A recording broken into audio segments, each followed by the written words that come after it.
दिन भुवनेश्वर माटी रे भुवनर ईश्वर आसंता काली देवदेव महादेवंकर पवित्र जागर यात्रा तार गोटे दिन पूर्वर जो कथा को आमे बारंबार कही आसुथिले देशर प्रधानमंत्री लोकाल पर भोकाल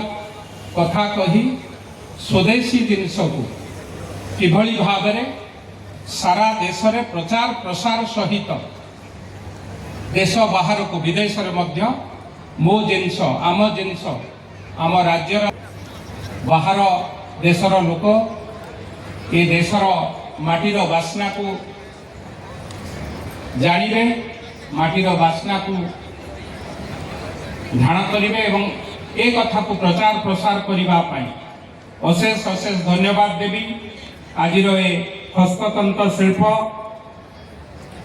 एठी उपस्थित आज मुख्य अतिथि आम समस्तंकर प्रिय ओडिशा सरकार उपमुख्यमंत्री श्रीयुक्त कनक वर्धन सिंहदेव महोदय उपस्थित ए विभाग मंत्री बड़ भाई प्रदीप बड़ सामंत महोदय टुटू भाई उपस्थित आम दलर नेतृत्व शारदा शतपथी महोदय एवं मंच उपरे उपस्थित आम समस्त ए माटी पाई गर्व एवं गौरव पद्मश्री शरद कुमार पात्र महोदय मंच रे उपस्थित ए विभाग सचिव श्रीमती गुहा पूनम महोदया मंच रे समस्त एवं मंच सम्मुख रे केवल ए मेला को सफल करबा पाई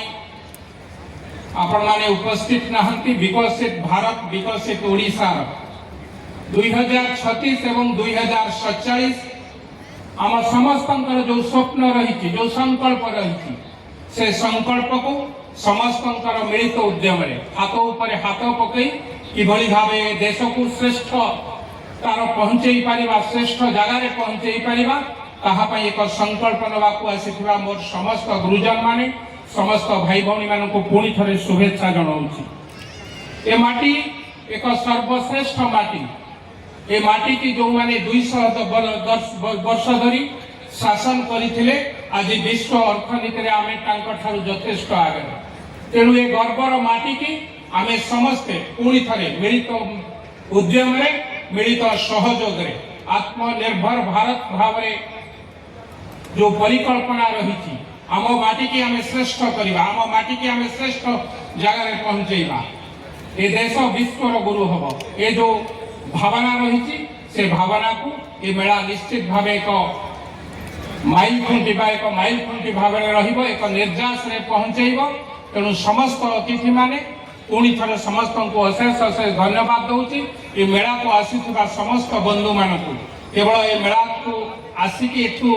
चली जाइए हम ना ये मेला को प्रचार प्रसार करने सहित आम पड़ोशी हो आम बंधु बांधव हो आम भाई भौणी हो समस्त को किभली भावे मेला को आकर्षित करने गुहाई आना डाकी आना निश्चित भावे आगामी दिन में ये मेला समस्त एक माइल खुंटी हम पुणी थे समस्त